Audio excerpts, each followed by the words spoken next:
We have to go into court and we have to fight corruptly delivered pardons. Even Bill Barr testified when asked that if Donald Trump delivered a pardon to somebody who was covering up evidence of wrongdoing by Donald Trump, put another way, using the pardon to perhaps curry favor with or by the silence of somebody who could implicate him, Bill Barr said that would be improper, that would be a crime. A president can buy a co-conspirator's silence by delivering a presidential pardon. Then, we continue to move in the direction of the end of our republic. Right. Because that is not what the pardon power ought to be able to do. I'm Joanna Coles. This is the Daily Beast podcast, and feel free to share this episode with a friend. Don't forget to subscribe to the Daily Beast, and please, when you've reached the end of this conversation, we would love you to leave a comment. It's an important conversation about just what's going on at the center of our government, how much criminality and how much grift is going on. And today's guest is Glenn Kirschner, the host of Justice Matters. Yes, it does. See if you recognize this voice from the clip. And it's important that our decisions are subjected to scrutiny, and they are.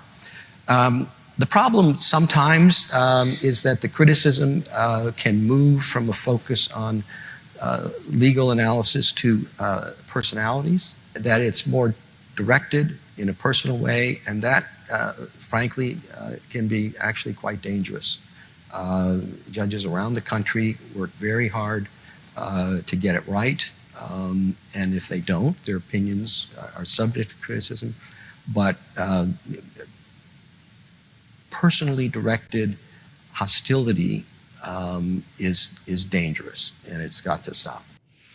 Come on, John Roberts. I know you are the Chief Justice, but don't be so mealy-mouthed. You're thinking about Donald Trump and his attack on you and your colleagues in the ongoing, what should we call it now, soap opera of the Supreme Court of the United States versus Donald Trump. Just say it like it is. You don't want to be picked on by the president. Well, there's so many things to discuss. There's Kristi Noem and whether or not she perjured herself, and whether or not Corey Lewandowski was actually calling the shots at the Department of Homeland Security. There's Pam Bondi, who's being hauled before Congress now to talk about the Epstein files. There's just so much going on legally that we need to get a grip on. So who better to discuss this with than a wildly experienced U.S. attorney, Glenn Kirschner, who was expecting to retire after 30 years, first as a JAG and then as a U.S. attorney working in D.C., and spend time with his grandchildren. Instead, he created Justice Matters, a huge platform on both YouTube and Substack. And, we really get into what is likely to happen and how do you handle all the, what one assumes are going to be corrupt pardons that Trump will be handing out like Easter eggs as he comes to the end of his second term to all the cabinet ministers around him. Let's get into it. Glenn is a one-man crusade for law in a lawless world, or that's at least what it feels like. We have a lawless president right now. So, Glenn, so many things I want to talk about, not least Justice Roberts and his apparent slapback at Rice University this week against Donald Trump, the Pam Bondi subpoena, the ICE Barbie requirement that she show up accused of perjury in her hearings 2 weeks ago, and just in general, the Trump legal losses, which just seem to be piling up at this point, and his determination to do everything according to what's going on in his head. Can we start with John Roberts and the issues for the Supreme Court here with the president who appears entirely quixotic in his attitude to them? Yeah, Joanna, first, thank you for having me on the podcast. I've been looking forward to this. I guess my first thought when I saw Chief Justice Roberts criticizing, though not by name, what Donald Trump has been doing and saying and posting, just sort of recklessly and dangerously about the Supreme Court and really any judge that displeases him in some ruling or another. My first thought was Donald Trump doesn't care one bit what the Chief Justice of the Supreme Court says. Now, I am thrilled that the tariffs ruling apparently got Trump's attention and really was a brushback of Trump's attempt to consolidate all power, whether it's lawful power or unlawful power, constitutional power or unconstitutional power, consolidate it all with the chief executive. And I have to tell you, Joanna, I was so disheartened when it seemed like, even if only in preliminary rulings on the shadow docket, the Supreme Court seemed forever willing to let Donald Trump expand presidential power really beyond all constitutional constraint. You know, whether it was the presidential immunity ruling in the case that is aptly titled Trump versus the United States, because it has felt like Trump versus the United States for a very long time. You know, I maintain that ruling, the presidential immunity ruling, is contrary to the express language of the Constitution. But I'm not a constitutional scholar. I always rely on a quote from one of our preeminent constitutional scholars, Professor Akil Reed Amar up at Yale, who said that in that Supreme Court ruling, the Supreme Court announced that the Constitution itself is unconstitutional. What does that even mean? So they're sort of protecting the president in a way that feels anti the spirit of the Constitution. The spirit and the express terms in that the president has a constitutional obligation to take care that the laws of the nation be faithfully executed. Okay. How can a textualist look at that language and say, that means a president can violate all of the laws of our nation, victimizing wide swaths of the American people, and he can do so with impunity and immunity from prosecution? And the problem is there is no appeal from a Supreme Court ruling.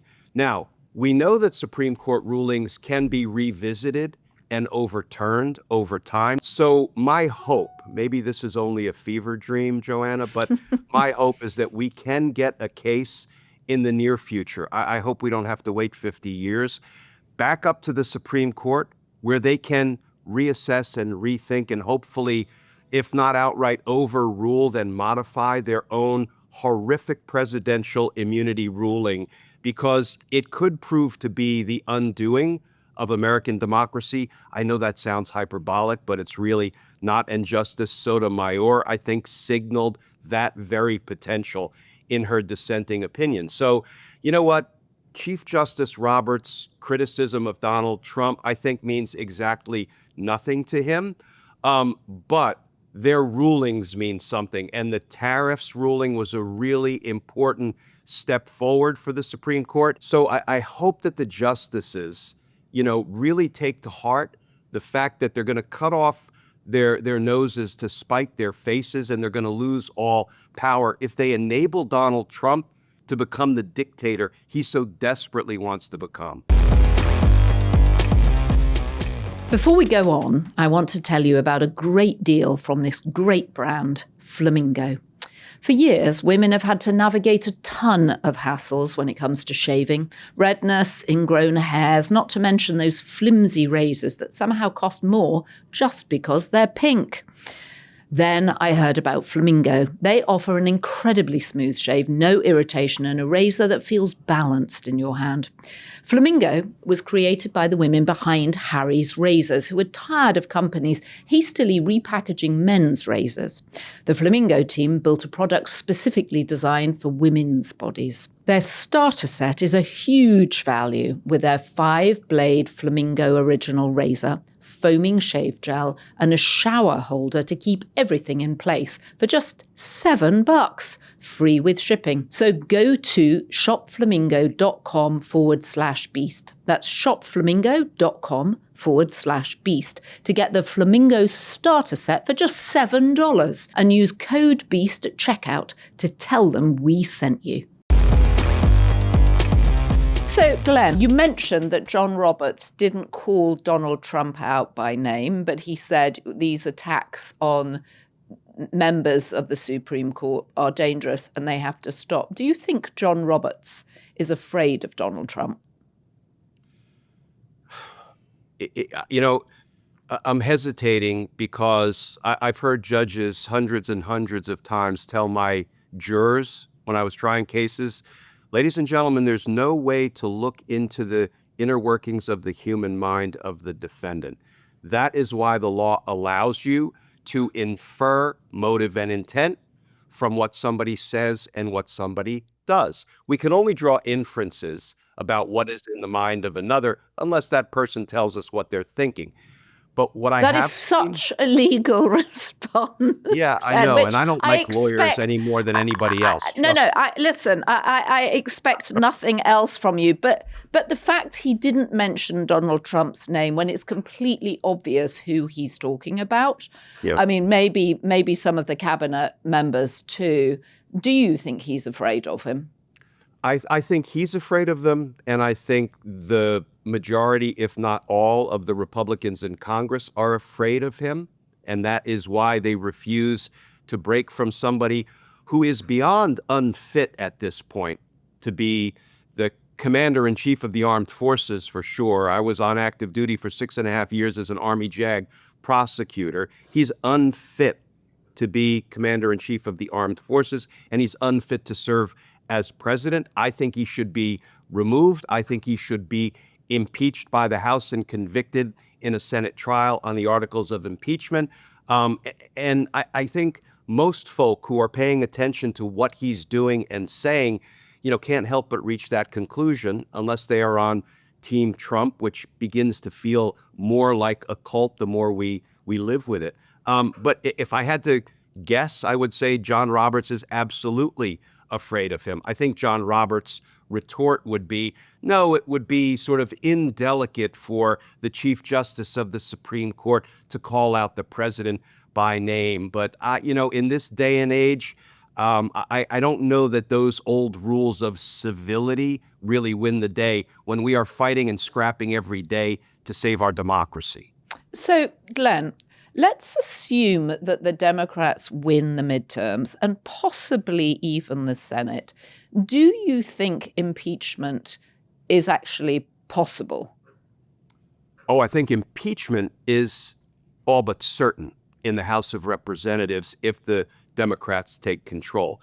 Conviction on the articles of impeachment and removal, maybe it's unlikely, but just as I said during Donald Trump's first two impeachments, it really is not the end that we're playing for. This is going to sound trite, but you can never make the shot you don't take. You can never win the prosecution you don't bring. That's why, to me, justice doesn't look like a result. Justice looks like following the process in place to try to get to the right result. That, to me, militates in favor of absolutely passing articles of impeachment. The only question is we have like a buffet of high crimes and misdemeanors to choose from. Which ones do we pursue? So yeah, I think he will be impeached. He will be tried on those articles of impeachment in the Senate. Mm-hmm. And my hope, Joanna, has always been that there will be a bridge too far for the Republicans in Congress. And I have preached to them, not that they listen to me, but as best I can, saying, there were other times in our nation's history where things were very, very dark. And in order to save the republic, it required men, not often women, but men stepping out onto open grassy fields with muskets, sometimes fighting brother on brother, risking life and limb. And what did they do? They saved the republic. For us to save the republic, all it takes is the Republicans in Congress crossing the aisle to save the republic. They're not putting life and limb on the line, other than they're going to have to survive Donald Trump's threats and the actions of his angry base when he lodges those threats. But, if that is keeping you from doing the hard work of saving the republic, then please get out of the business of representing constituents. Well, and to be fair, we should give a shout out to the 4 Republicans who crossed the House over the Epstein files. I mean, 3 women, interestingly, one of whom is no longer there, Marjorie Taylor Greene, Nancy Mace, Lauren Boebert, who, as we know, was taken into the Situation Room and yelled at by Donald Trump over this whole decision. And, of course, Thomas Massie, who joined with Ro Khanna to get the Epstein files released. Pam Bondi is now being called for her decision to release them in the way that she did. What do you think of how she released them, the dumping of the 3 million files? And there's another 3 million still to come, so we're led to believe. And do you think she should face some kind of reckoning over how she's handled the files, frankly, from the beginning? Yeah, I think the inarguable reality is that she has violated the federal law, the Epstein Files Transparency Act, every day since December 19th, when she missed the deadline. Mm-hmm. She has violated the law by continuing to withhold roughly half of the Epstein files. 3 million, based on the reporting, have been disclosed. There's another 3 million she is withholding in violation of federal law. She has redacted things that the law does not allow to be redacted. She has failed to redact things, which really feels intentional. It almost feels like she's punishing the victims to this old prosecutor by revealing their names and identities in violation of the law. So, accountability has to come when you have an attorney general of the United States violating federal law casually, recklessly, perhaps intentionally, obstinately, given the tone she took in her prior appearance before Congress. And eventually, I do believe, Joanna, the entirety of the Epstein files will be released. I am anxious for the day when a lawsuit is filed, and I fear it will probably have to be filed by the Epstein survivors, the victims, who really most directly have standing. That's a fancy legal word for a dog in the fight, mm-hmm. of wanting the law complied with, wanting the files fully released. And, then we'll probably get a special master appointed who will have to be provided by court order all of the Epstein files, and that person will be in a position to assess what should be released and what shouldn't be released in accordance with the law, because Pam Bondi has not applied the law. And it's hard to get around the fact that Pam Bondi lied in her congressional testimony when she said there is no evidence in the Epstein files that Donald Trump committed any crime, and everyone knows that. And yet thereafter, when she was caught not disclosing something the law required her to disclose, we saw staggering, horrific evidence alleging that Donald Trump had committed a crime on a girl who was between 13 and 15 years of age, something the FBI seemed to credit for lots of different reasons. And they actually interviewed the same girl 4 times, right? And these files, I think there's 50 pages of them, were actually missing from the big 3 million file dump. Yeah, and that is, it's a sort of a kissing cousin to the crime of perjury. It's called a 1001 false statement to Congress. 1001 false statement to Congress. Okay, yes, and that's we call it a 1001 statement because that is the statute that anybody violates when they lie to Congress. It's not technically called perjury. It is in violation of 18 United States Code, Section 1001 for anybody scoring at home, and it carries a 5-year maximum prison term. This is a felony. This is not, small potatoes here. So that's something that she's going to have to be held accountable for. Now, will a Pam Bondi Department of Justice hold Pam Bondi accountable? I think that unlikely. Will any if there is another attorney general eventually appointed to serve during the Trump administration, will that person go about the important work of holding prior cabinet officials accountable for their crimes? Probably not. But the good news is there's a statute of limitations. That is the timeline by which we have to bring a criminal charge, and it's 5 years. So it will well outlive Donald Trump's term. And the next Department of Justice, and this is something that starts to get my blood pressure up, will have to sort of be the opposite of the Merrick Garland Department of Justice. We have to go scorched earth in the direction of accountability from day one. But Glenn, let me ask you something. Isn't it likely to be the case that Donald Trump will just pardon everybody on the way out? Highly likely. And then you know what our challenge will be, and I hope we're up to the challenge? Mm-hmm. We have to go into court, and we have to fight corruptly delivered pardons. Even Bill Barr, and I almost never cite him as authority for any proposition, even Bill Barr testified before Congress, that if Donald Trump delivered a pardon to somebody who was covering up evidence of wrongdoing by Donald Trump, put another way, using the pardon to perhaps curry favor with or by the silence of somebody who could implicate him, Bill Barr said that would be improper, that would be a crime, that would be an impermissible use of the pardon power. What we have to do, Joanna, is take these things into court and fight them, because it's the right and righteous thing to do. And if the courts, trial court, court of appeals, and the Supreme Court all say no, a president can buy a co-conspirator's silence by delivering a presidential pardon, then, we continue to move in the direction of the end of our republic. Right. Because that is not what the pardon power ought to be able to do. So Pam Bondi is being hauled in front of Congress.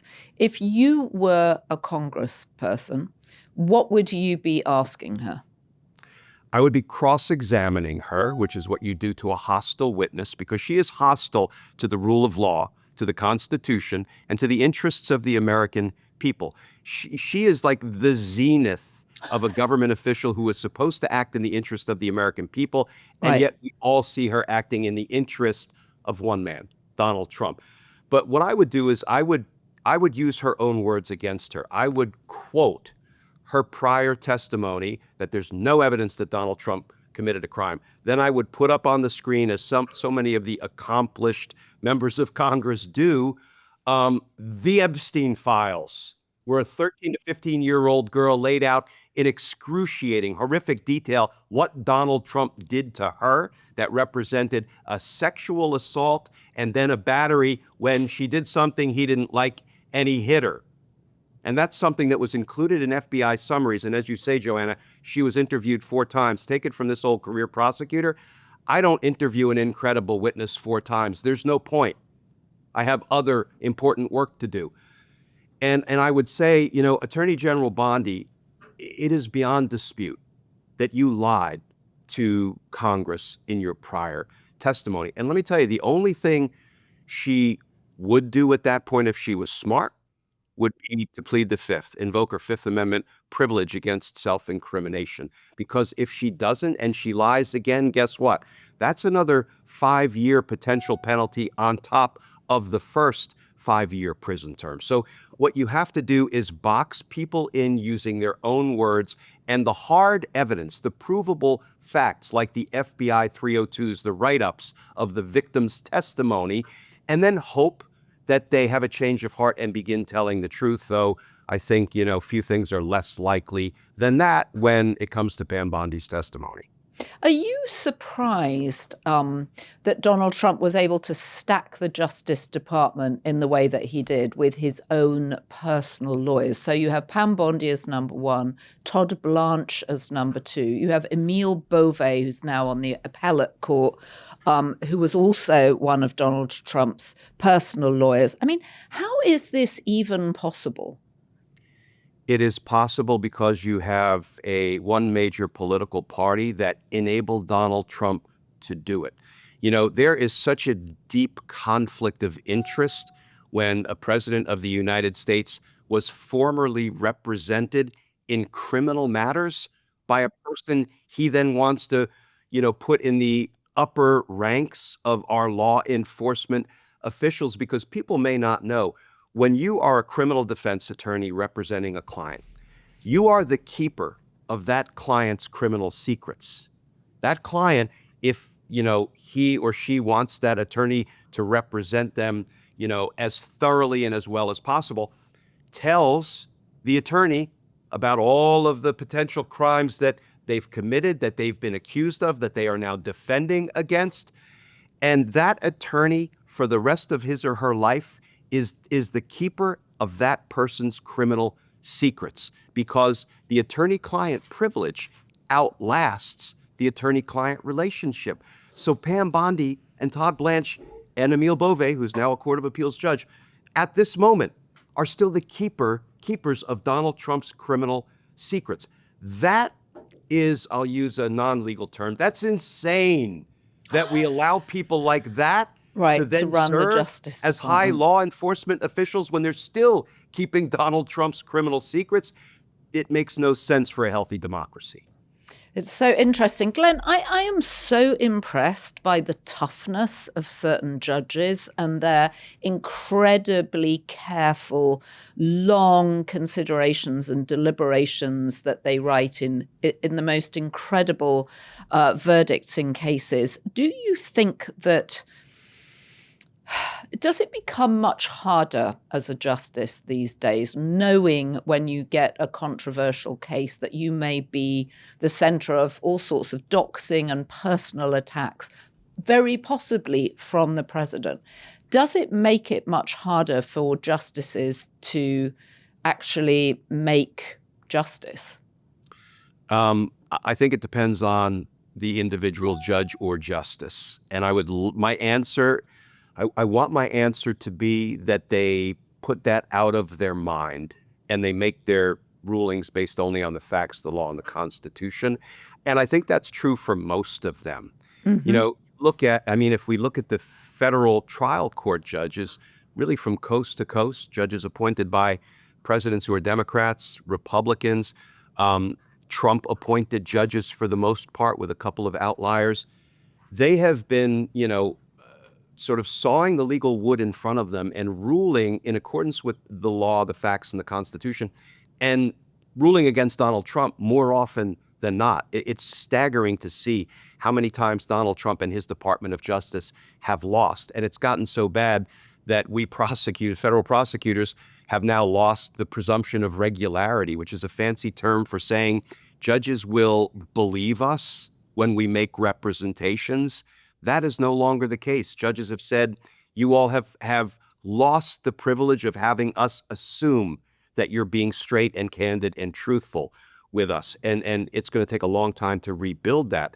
But I do think, there's so many judges who rule in accordance with the evidence and the law, and then they have Donald Trump's base go after them. Why? Because Donald Trump posts something, calling them names, radical left-wing lunatics, even the judges appointed by, Ronald Reagan and George W. Bush and George H.W. Bush, probably not radical left lunatics, I would guess. And they get doxxed, they get swatted, they get, threatened. That has to make it harder. That has to weigh on judges and justices. I still think that they make their rulings without being swayed or influenced by that, but it has to impact their day-to-day lives. Right. I was thinking of the Massachusetts judge who wrote, I think it was a 27-page judgment against RFK's vaccine, his new vaccine protocols, just completely wiping them off the table. And I wondered how much courage that must take to write something, although it's clear that even Trump himself is beginning to move away from Maha's stranger, non-scientific ideas around vaccines, but just the sheer courage that it must take to know that you may be headed into a political battle where you personally will be exposed feels so counterproductive for any kind of democratic culture. Yeah, or a system of justice. And Yeah. I don't think the judges are altering their opinions because they know that the threats and the danger will likely come. And in the past, certainly in my lifetime, I never for a minute entertained that a judge would, come into harm's way because of the way he or she ruled in a case. Now, with the exception that if you had a really, really dangerous defendant, let's say serial killer. I was in the homicide practice for 22 of my 30 years as a prosecutor in Washington, D.C. Yes, we have had incidents where folks who were accused of or convicted of horrific violent crimes might try to get after a judge, but that was kind of our frame of reference. Now, ordinarily, those people were incarcerated long term, so there was not much of a risk. But, what we are dealing with now is, it has the potential to kind of undo our systems of government. The good news is we at least have one branch of government that is still taking its co-equal responsibility of checking another branch of government. One branch is holding strong, the judiciary. The legislative branch under Republican control has decided to lay down and basically just, let Donald Trump use them as an ottoman. Just prop up your feet, dear leader, be comfortable. We are not going to check executive branch abuse, overreach, crime, or corruption. And what is most important from my perspective now, Joanna, is when the rule of law comes back into the light of day, we need to go on a scorched earth accountability mission. We're putting together loosely something called the American Accountability Project. And that is not to replicate what Project 2025 tried to do, because it's not tied to a year or a person or a party, but it really is to begin going scorched earth in the direction of accountability from day one, when there is, again, a legitimate attorney general and president in the Oval Office.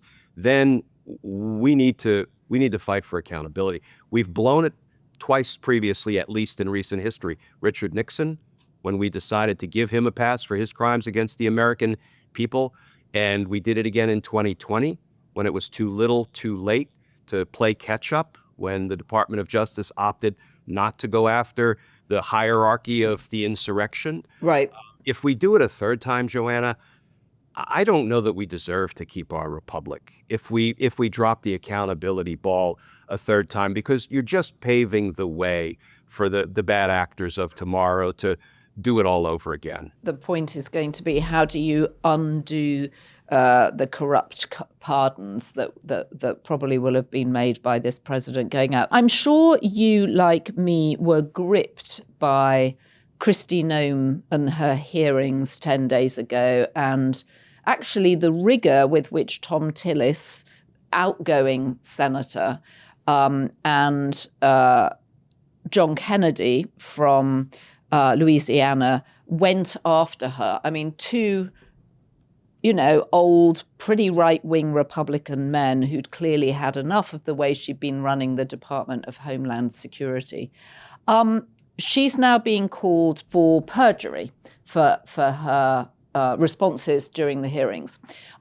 What happens to someone like Kristi Noem, who's first of all, who appears to have told untruths in her own hearing, certainly about whether or not the president knew about her $250 million ad campaign warning people not to come here by riding around on a horse in front of Mount Rushmore looking fabulous. And as John Kennedy pointed out, probably more about her than about anything else. And also, where is the accountability? What happens in the process for the two people who were shot in cold blood in Minneapolis, Renee Nicole Good and Alex Pretty, for simply, in Nicole's case, for just driving away, and Renee Nicole's case for driving away, and in Alex Pretty's case for protesting? Yeah, so taking the perjury question on first, I know it was a joint referral by Senator Dick Durbin and Representative Jamie Raskin. They laid out basically 4 different alleged areas where she lied in her congressional testimony. I actually think the one about the $250 million commercial, where Kristi Noem's riding around on a horse, with her hair kind of all blown out, looking fabulous. Um, and somebody posted, that's the entire budget of the blockbuster movie The Avengers for her to film that commercial. Wow. So I think they included a referral on that alleged lie to Congress, really just almost to be funny, because think about how you would have to prove that she lied about the president knowing about it. You'd have to call Donald Trump to say, I didn't know about it, but nobody's going to credit Donald Trump. That's not the perjury charge that I think is strong, but I do think the one that's really strong, and I think easily proved in court, is the one where she said Corey Lewandowski took absolutely no role in approving contracts at DHS. And my goodness, when I read the ProPublica reporting where he was literally signing off on contracts and checklists, and he was the last stop as kind of a de facto approval authority on contracts before they went to Kristi Noem.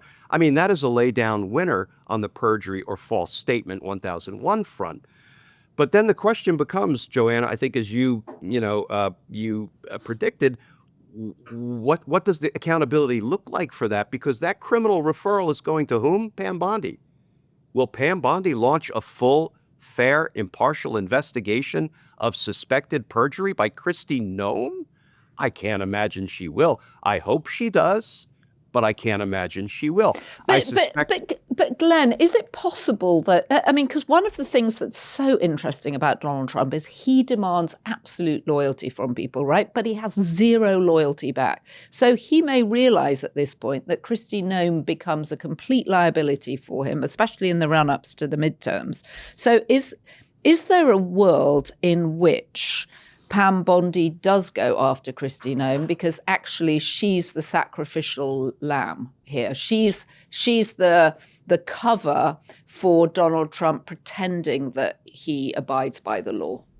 Maybe if Donald Trump gives her permission, because Right. it is Donald Trump's Department of Justice, as we see from his picture kind of limply hanging off the side of the building. I celebrated when that picture went up because I said, then at least there's truth in advertising that this is not the people's law Right. firm. It's This is Donald Trump's law firm. Yeah. So maybe he gives her permission and say, yes, Kristi Noem made me look bad. Please take her down. And then there's ample evidence to charge her with false statements to Congress. So yes, I would love to see that. That would be like justice by default, really, not for the right reasons, but for the wrong reasons. Right. But I suspect, my strong suspicion is that Pam Bondi will bury this investigation. And then that opens another area of potential criminal culpability for Pam Bondi. Because if you do something to assist anybody who has committed a crime against the United States to avoid detection, apprehension, trial, or punishment, guess what? You've committed the crime of accessory after the fact. And that's what Pam Bondi would be. And I just recited the federal law on accessory after the fact. That is what Pam Bondi would be doing. So listen, we're going to have a full buffet of potential crimes. We will have to combat the corruptly delivered pardons, but that's not going to stop us.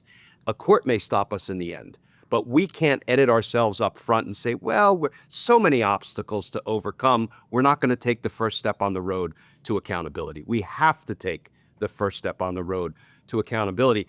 And then you mentioned Alex Preddy and Renee Good. So part of what I did when I was chief of homicide at the DC U.S. Attorney's Office is I would at times become part of a team of prosecutors that would look at officer-involved fatal shootings.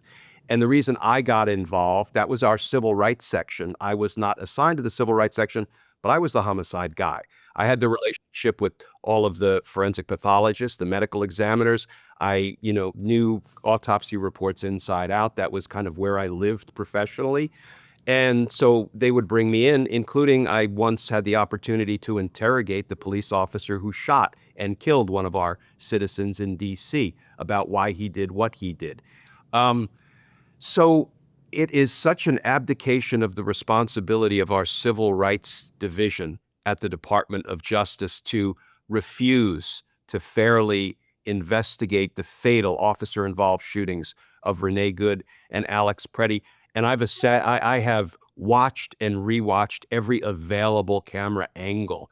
And my conclusion is both of these are unlawful uses of deadly force. I think there's potential criminal liability for both of these, much more so in Alex Preddy. He was executed while basically being forced down to the ground on his stomach after having been disarmed. And 10 shots, Glenn, 10 shots. And then people running away knowing that something had gone wrong. I mean, I too have studied those videos, and it's incredible to think they could have happened in broad daylight in an American city. And not to discount what they did to Renee Good, because her last words were, "Hey, dude, I'm not mad at you." And then you see her waving other cars on to go in front of her until she opted to pull out and try to make her way around the vehicle that was stopped in the street, obviously turning to avoid striking anyone. And also even, I mean, the thing I find incredible, having grown up in a country where policemen are not armed, is why wouldn't you shoot the tire of the car? If your goal is to stop the car and even arrest her under whatever grounds, why would you shoot her in the face three times? And here's where the prosecutor in me will kick in. If there is an imminent risk of death or serious bodily injury to the officer or others, you don't shoot to disable. You don't shoot to slow a vehicle's progress.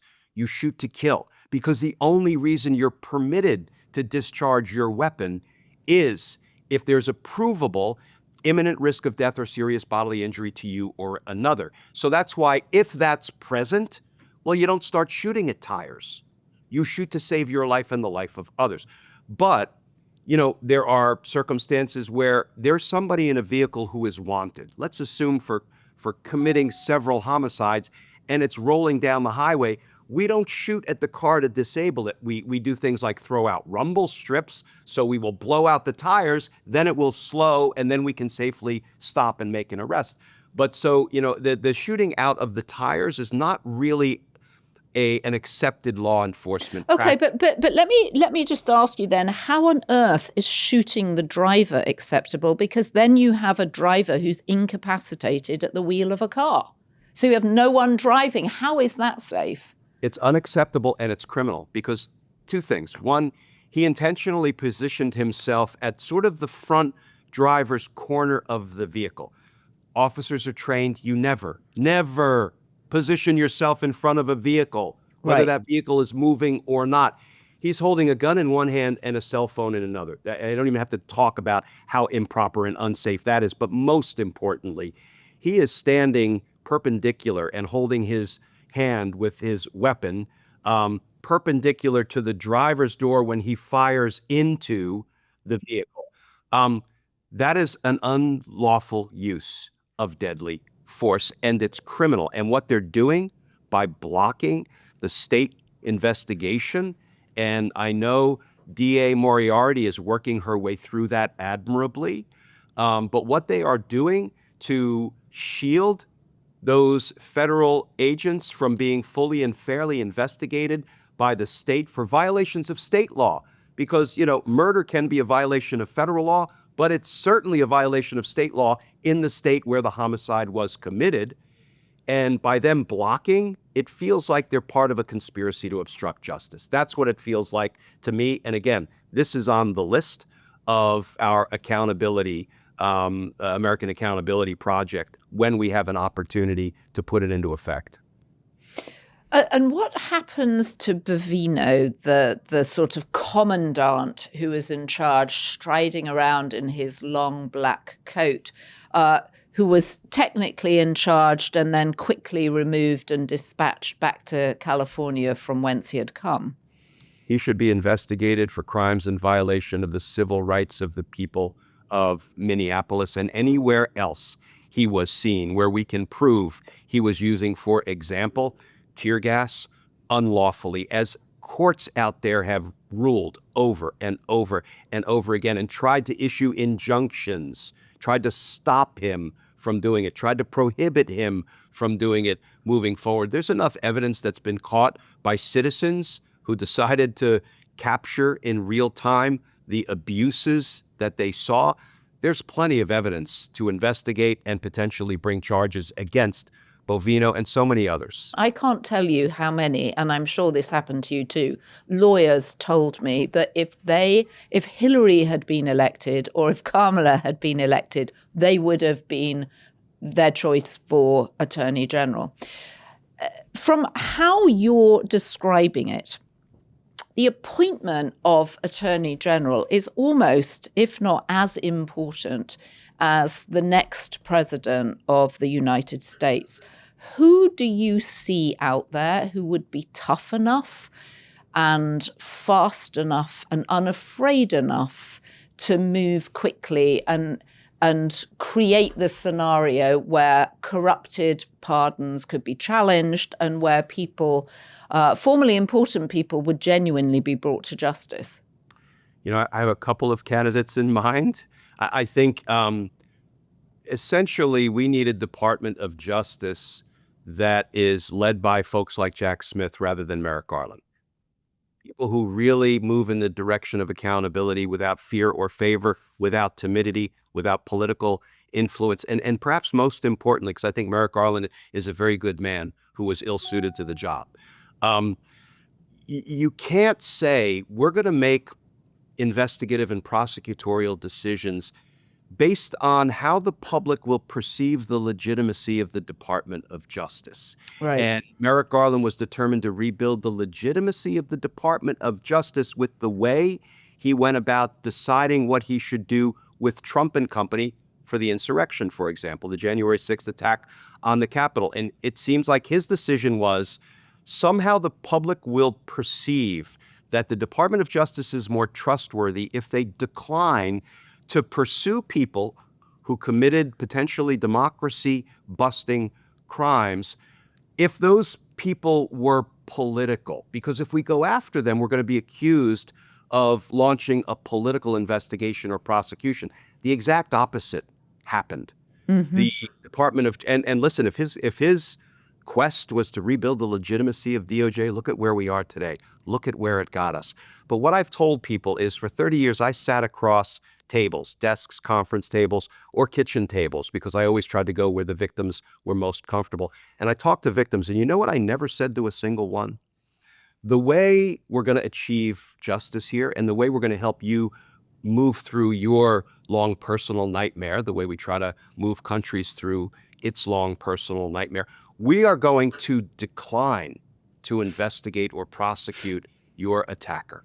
Yep. Yep, it's a really great point. Great analogy. Joanna, is the opposite of justice. It's the opposite of building legitimacy of an institution. It's destructive. And I wish we had learned that lesson from Richard Nixon when we gave him a pass, and from Donald Trump when we de facto gave him a pass because we didn't get off the dime quickly enough.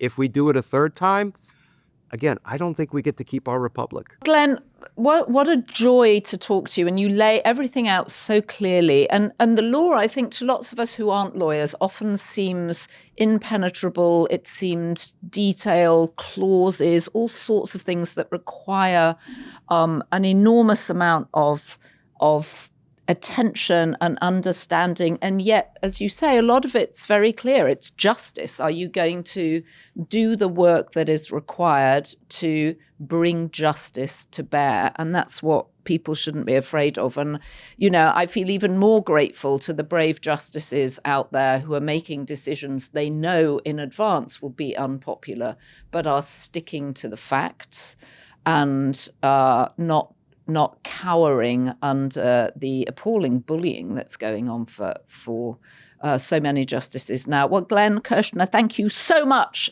You have made it very clear that justice matters, and we would love to have you back on the Daily Beast podcast. Couldn't be more interesting. And unfortunately, as you say, there is a buffet of criminality and grift going on that we need to sort through. Promise me you will come back. I will. Thank you for inviting me. This was a pleasure. So I think my favourite part of that conversation with Glenn, well, first of all, I just love the fact that he can take something as complicated as the law and just break it down into very understandable portions. But I love the way he described the evidence they basically have that Corey Lewandowski was running a large part of the Department of Homeland Security when he wasn't appointed to the job. He wasn't even a proper employee. He was a special advisor who flew around with Kristi Noem, with whom it is wildly and widely alleged he was having an affair. And of course, they both deny it. Well, they would, wouldn't they? But I thought that was a very interesting point. And also his point that if the Democrats win in 2028, they're going to have to appoint a very robust attorney general to ensure that corrupt pardons are challenged and that people are brought to account for such things as the shooting of 2 American citizens in broad daylight in an American city. Leave us a comment on what your favourite part of the conversation was. Feel free to share this with friends. And don't forget to join us for our next episode of Inside Trump's Head. Michael Wolff will be in the studio with me, back from his excessive travels to London. And we will be going at it once again, hammer and tongs, to find out, well, what is inside Trump's head? And don't forget, next Tuesday, Tom Sykes' Royalist, our wonderful new podcast, which takes you inside Buckingham Palace, Sandringham, Balmoral and Windsor Castle. So the good news is we have so many B-Beast tier members now. There are too many names to read out, and we really appreciate your support. Thanks to our production team, Devon Rogerino, Ryan Murray, Rachel Passer, Heather Passaro, Neil Rosenhaus.